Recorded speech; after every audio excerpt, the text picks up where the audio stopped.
예수께서 성전에 나가실 때 제자 중 하나가 이 성전을 보며 이게 참 대단하지 않습니까? 그렇게 그 이야기한 겁니다. 그러니까 그걸 보고 예수께서 돌 하나도 돌 위에 남지 않고 다 무너뜨려지리라 그랬습니다.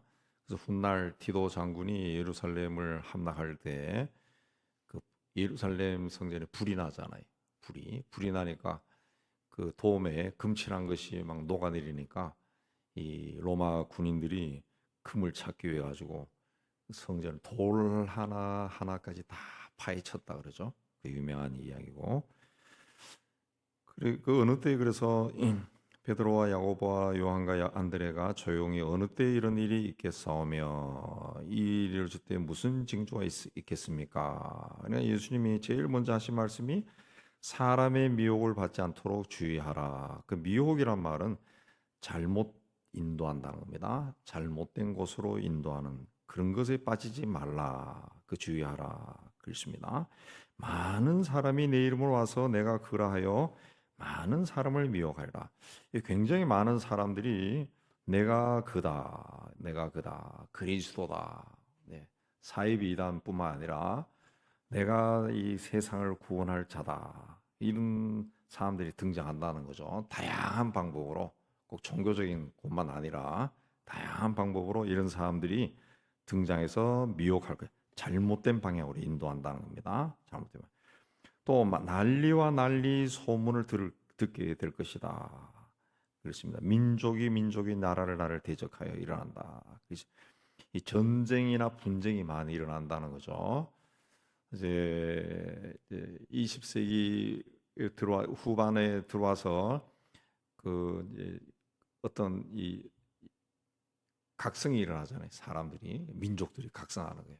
그래서 민족 독립운동이 일어나고 그래 하면서 지금까지도 계속 오는데 그래서 이 한 나라 안에서도 다양한 민족이 있는데 그 민족 사이에서 분쟁이 일어나는 거예요. 내전이 내죠. 아프리카, 아시아, 네. 그다음에 중동에서 이런 내전이 나죠. 터키 예를 들어서 터키만 해도 터키 내에 튀르키예 나라 하는 나라 안에 쿠르드 족속이 있거든요. 쿠르드가 이게 한두 명이 아니라 몇 천만 명이라.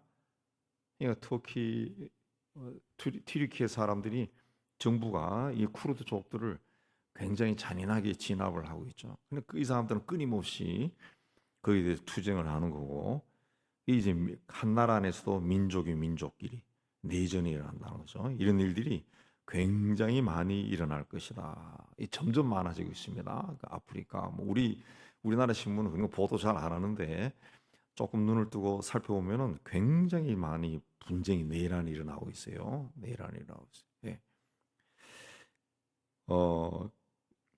또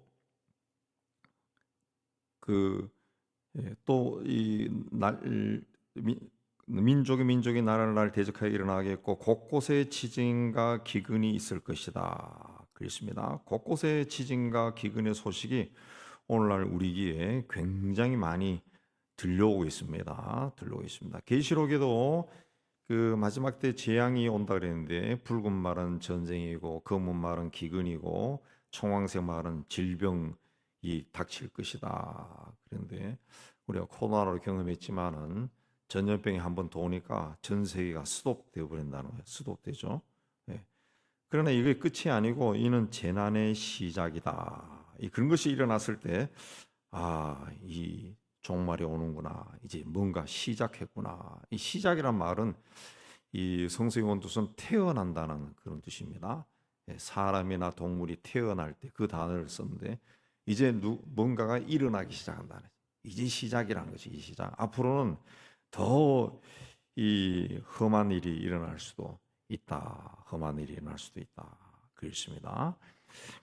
그래서 너희는 스스로 조심해라. 스스로 조심해라. 9절에 사람들이 너희를 공에 넘겨주겠고 매진하겠고 권력자들과 임금들 앞에 서게 될 것이다. 이는 그들의 증거가 되려 함일 것이다. 그랬습니다. 이 9절 말씀은 예수 믿는 사람들이 조롱을 당한다는 거죠. 조롱당한다. 세상에서 조롱당한. 우리 사회에서 벌써 이런 일이 일어나고 있죠. 제가 듣기로도 우리나라 청소년들 사이에서는 교회 다닌다 그러면은 그 이상한 애 취급을 당한다는 이야기가 벌써 오래전부터 한 10여 년 전부터 벌써 들려왔어요. 들려왔어요. 옛날에는 우리 시대만 해도 교회 다니는 애들이 한 반에 한 3분의 1은 되는데 이제는 손가락으로 셀 정도로 자기가 교회를 다녀도 그걸 나타내지 않는다 그러죠. 나타내지. 왜냐하면 조롱당할 수 있으니까, 왕따 당할 수 있으니까 벌써 그런 일이 일어나고 있다. 그렇습니다. 또 복음이 먼저 만국에 전파되어야 할 것이다. 이는 이 세상이 악해지고 재난의 소식이 강하면 강할수록 그 말씀 그대로 복음을 전하려고 하는 사람들도 또 굉장히 막 일어납니다.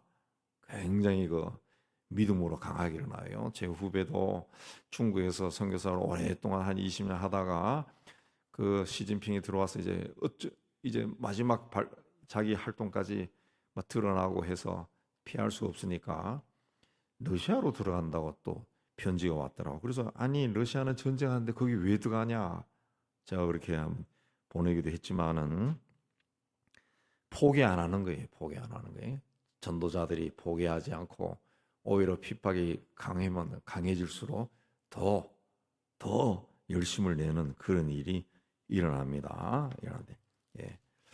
그다음에 14절을 보면은 멸망에 가증한 것이 서지 못할 곳에 선 것을 보거든 유대에 있는 자들은 산으로 도망가라. 예수께서 태어나시기 전 BC 168년에 시리아의 안티오코스 4세가 예루살렘에 침략해서 예루살렘 성전 제단을 헐고 그게 제우스 신상을 세웠습니다. 예. 그리고 제단에 유대인들이 혐오하는 돼지머리를 올려놨습니다.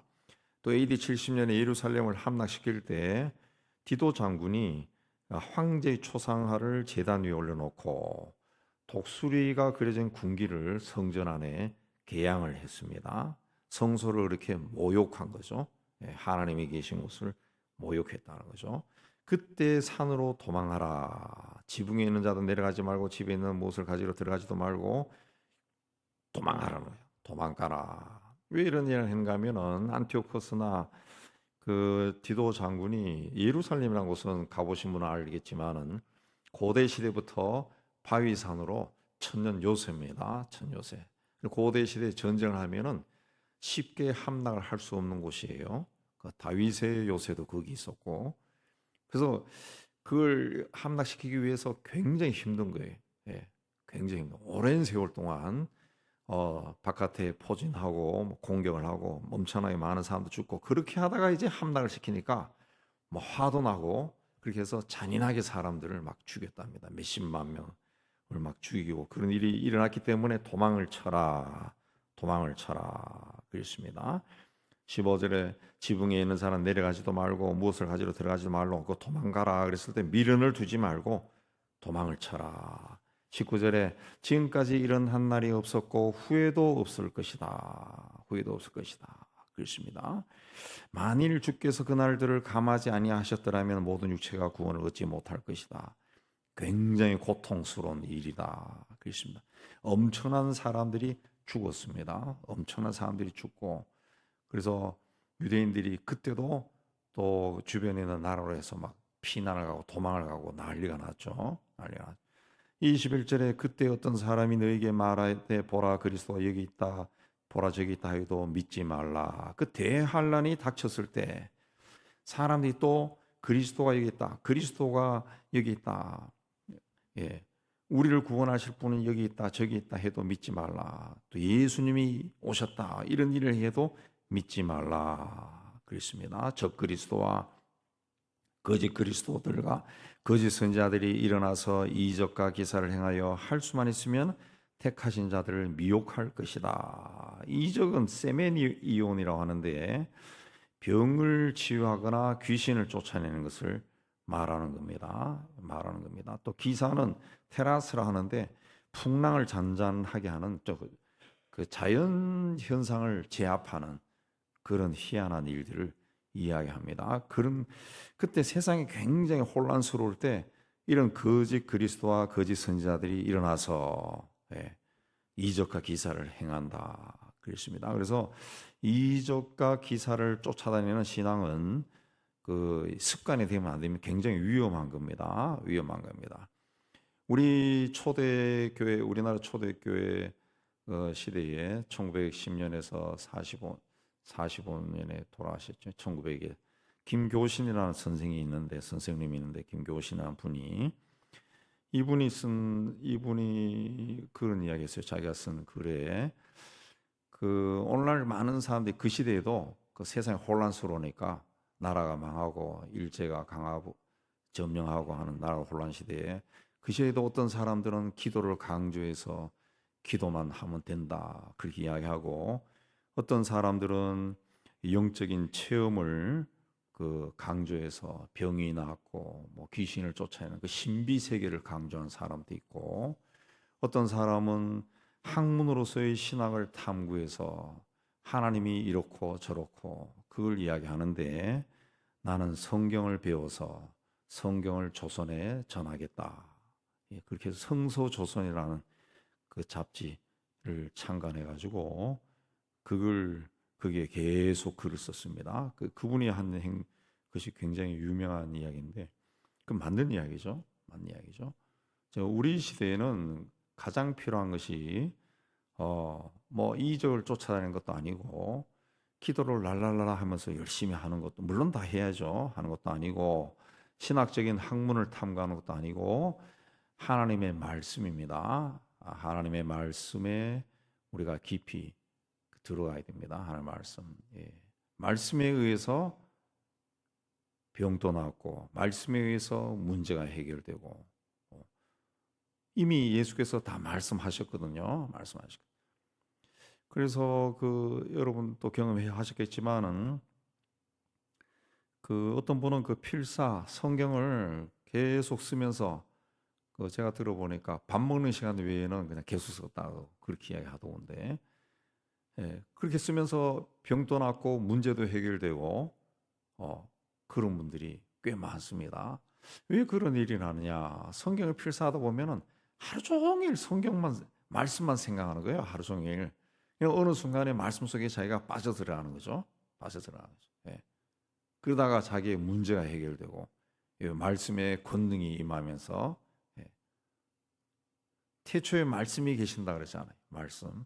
우리가 말씀을 글쓸 때 여러 번 말씀드렸지만은 이 말씀이라는 것은 그냥 이 성경책에 있는 기록된 이 말씀이라고 하지만 그 말씀이 아니라고 우리가 아는 말씀은 우리가 아는 것 이상이에요. 태초에 말씀이 계시니라. 말씀이 곧 하나님. 말씀을 사모하고 말씀을 소리내 읽고 말씀을 쓰고 하는 것은 말씀을 내 삶 속에 불러들인 거고 나에게 하나님의 권능이 임하는 겁니다. 김교신 선생은 벌써 그걸 깨달은 거죠. 그래서 이 말씀보다 더 중요한 것 없다.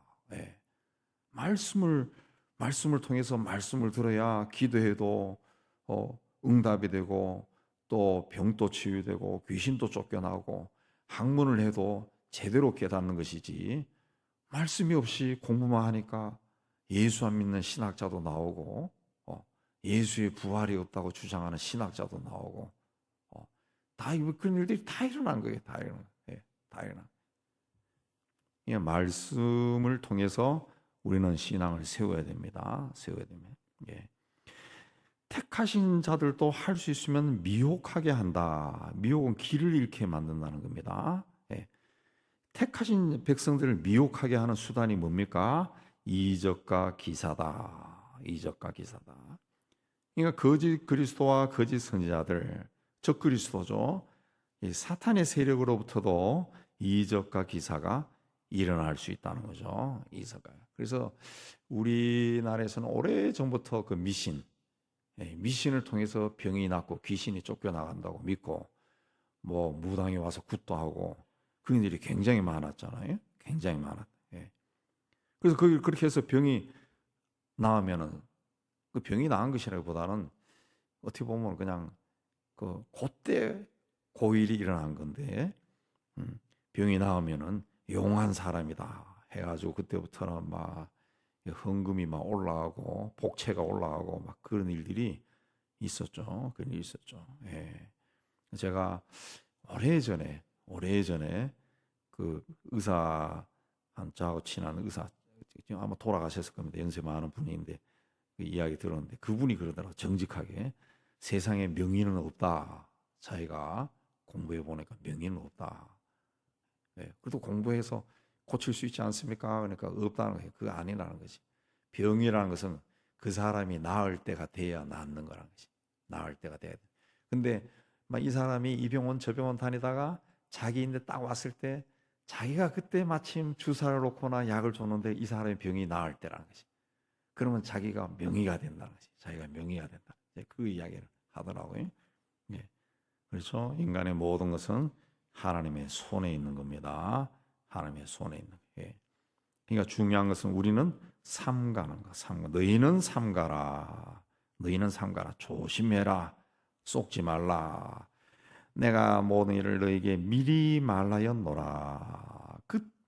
24절에 그때 그 한란 후 해가 어두워지고 달이 빛을 내지 않고 별들이 떨어지고 하늘에는 권능들이 흔들리리라. 권능들이 흔들리리라. 그때 인자가 구름을 타고 큰 권능과 영광으로 오는 사람들이 보리라.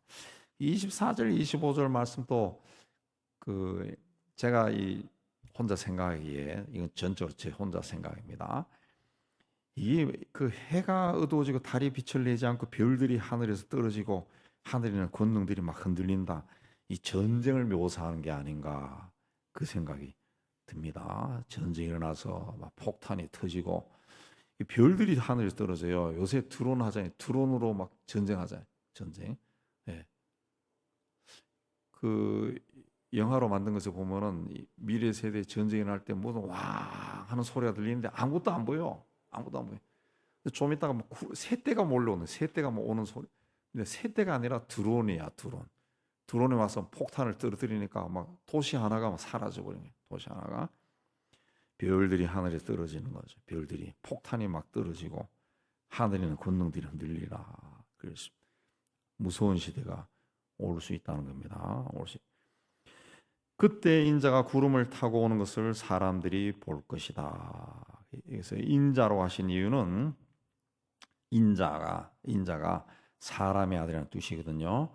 예수께서 세상에 처음 오실 때도 사람의 아들로 오셨어요. 승천하실 때도 그 모습으로 승천하셨습니다. 오실 때도 똑같이 그런 모습으로 오실 것이다. 그 이야기입니다. 근데 처음에 오실 때는 고난의 종으로 오셨습니다. 십자에서 죽기 위해 오셨지만은 다음에 오실 때는 심판하러 오시는 거예요. 심판하러 오시는 심판주로 오는 겁니다. 처음에는 그 예수께서 오실 때 하나님이라는 것이 가려져 있었습니다. 근데 다시 오실 예수님은 하나님이라는 것을 드러내고 오신다는 거죠. 예. 그가 천사들을 보내서 택하신 자들을 땅 끝에서 하늘 끝까지 사방에서 모을 것이다. 그랬습니다. 다 모을 것이다. 그랬습니다. 무화과 나무의 비유를 배우라. 가지가 연하여지고 잎사귀를 내면 여름이 가까운 줄 아나니. 이 무화과 나무는 여기서 무화과 나무는 이스라엘이죠.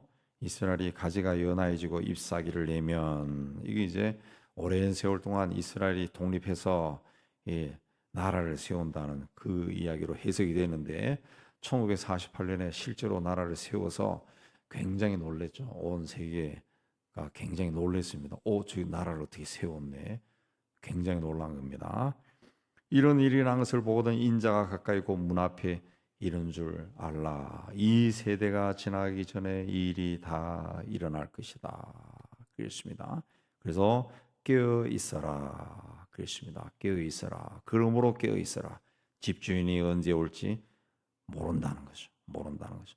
저물 때 일는지 밤중에 일는지 그렇습니다. 이 깨어 있으라는 말은 그래서 24시간 깨어 있으라는 그런 말이 아닙니다. 여기도 말씀을 보면은 저물 때 일는지 밤중에 일는지 닭 울 때 일는지 이 밤중이라고 하는 단어는 밤중이라는 단어는 유대인들의 시간 개념상 밤 12시에서 새벽에 닭이 울기 전까지입니다. 닭이 울기 전까지. 그러니까 그만큼 시간을 소중하게 여기면서 주어진 일을 열심히 하라는 그 이야기입니다. 열심히. 주인이 오실 때까지 너에게 주어진 일을 열심히 하라. 이겁니다. 이거예요. 그걸 이제 자기 자의적으로 해석하니까 그 사이비 이단들이 어느 특정한 지역을 이야기해서 뭐 강원도 영월에 가서 어느 부분에 가서 모여서 한다든가, 또 남태평양에 어디 가서 피지섬인가 가서 모여 살다가 뭐 난리가 나잖아요. 신문에 나고 그런 일들은 그게 아니라는 거죠. 그게 아니라 이 밤중과 다굴때라고 하는 그 사이에 시간이 있어요. 시간이 있어요. 그 시간에 충분히 잘 수도 있어요. 근데 이건 이제 상징적인 이야기인데, 예, 잠자지 말고 깨어 있으라는 그 이야기가 아니라 자기에게 주어진 일을 주님이 오실 때까지, 그날까지도 열심히 하라는 것이, 열심히 하라. 예. 소위 우리가 휴고라고 이야기하잖아요. 오늘 12시에 주님이 휴고를 명하신다 할지라도 11시 50분까지는 내가 할 일을 하라는 거죠. 또 사실 주님이 우리를 부르신 그날이 그때가 언제인지 우리는 전혀 몰라요. 전혀 몰라요. 그저 우리는 우리가 해야 할 일을 열심히 하라. 그렇습니다. 37절에 깨어 있으라, 깨어 있으라. 눈을 뜨고 보라는 그 이야기입니다. 눈을 뜨고 보라. 그렇습니다. 내가 너희에게 하는 이 말은 모든 사람에게 하는 말이다. 모든 사람에게 하는 말이다. 그러니까 모든 사람, 나에게 하는 말이죠. 나에게 하는 말. 그러므로 이 하는 말씀을 우리가 눈을 뜨고 깨어 있어라, 들어라. 그랬습니다. 들어라. 그랬습니다. 오늘 우리 시대가 신냉전 시대에 접어들었다. 그런 이야기도 하고요. 이 세계가 지금 탁구공이, 세계라고 하는 탁구공이 어디로 튈지 모른다 그러죠. 우크라이나 전쟁이 3차 대전으로 발전할지 휴전을 할지 이게 알 수 없다는 거죠. 예. 그 소련이 해체돼 가지고 그 소비에트 연방이 해체되면서 이 러시아가 생기고 다른 나라들이 다 독립을 했거든요. 독립을 했는데 이 러시아가 다시 푸틴이라는 사람이 해 가지고 과거로 돌아가고 있다. 과거로. 중국도 개혁하면서 중국이 저렇게 하면서 민주화가 될 것이다. 자연스럽게. 근데 시진핑이라는 사람이 등장하면서 옛날 모택동 시대로 다시 돌아가고 있다. 돌아가고 있다. 북한은 말할 것도 없고, 예. 북한은 뭐 우리는 오랜 세월 동안 비핵화 핵을 가지지 않을 것이다 했지만 핵을 가지고 있잖아요. 그 전략 핵이라고 하는 것은 배낭에다가 폭탄을 집어넣고 강화문에 와서 터뜨릴 수 있는 핵이 전략 핵입니다. 그 마음 먹고 들고 오면은 끝날 수 있어요. 무슨 일이 날지 알 수가 없어요. 알 수가 없어요. 굉장히 무서운 시대에 우리가 들어선 거예요. 그리고 어디서 뭔가가 하나 터져버리면은 그 미국이나 프랑스나 영국이나 다 핵을 가지고 있는데 자기들이 불안하고 자기들이 살기 위해서는 무슨 일 저지를지가 알 수 없는 거죠. 또 북한도 이게 하나님 은혜 가운데 스무스하게 이렇게 되지 않으면은 쟤들도 저게 충성하는 어떤 누군가가 배낭에다가 작은 전략 핵 폭탄을 들고 메고 들어와서 남대문 시장에 슬쩍 놓고 사라져 버리면은 터져 버리는 거죠. 그럼 막 온 세계가 혼란스러워지잖아요. 어떤 일이 날지 알 수 없습니다. 그러니까 이 시대는 평화의 시대가 아니라는 거고 우리가 깨어서 기도해야 돼. 기도해야 되고 하나님의 말씀을 더 사모하고 말씀이 우리가 이 소설 읽는 것처럼 글을 읽는 게 아니라는 거죠. 이 말씀은 소설처럼 글 읽는 게 절대 아닙니다. 절대 아닙니다. 제가 몇 번 이야기했지만은 시편을 소리내어 읽으면은 그 소리내는 것이 어느 순간에는 이 은혜가 되고 능력에 대해서 내 심령 속으로 쑥쑥 막 들어오기 시작한다고요. 들어오시는 이 말씀이라는 것은 그냥 어떤 책 읽는 것과는 전혀 다르다는 거, 전혀 다르다는 것을 우리가 알아야 됩니다. 태초에 말씀이 계시니라. 그 말씀이 예수님입니다. 사람의 모습으로 온 것이 예수 그리스도예요. 예수께서 이런 시대가 올 테니까 너희들은 깨어 있어라. 내가 너희에게 하는 이 말은 모든 사람에게 하는 말이니라. 이 말씀을 기억하고 오늘도 깨어서 주님 앞에 서는 여러분 되시기를 주의 이름으로 축복합니다.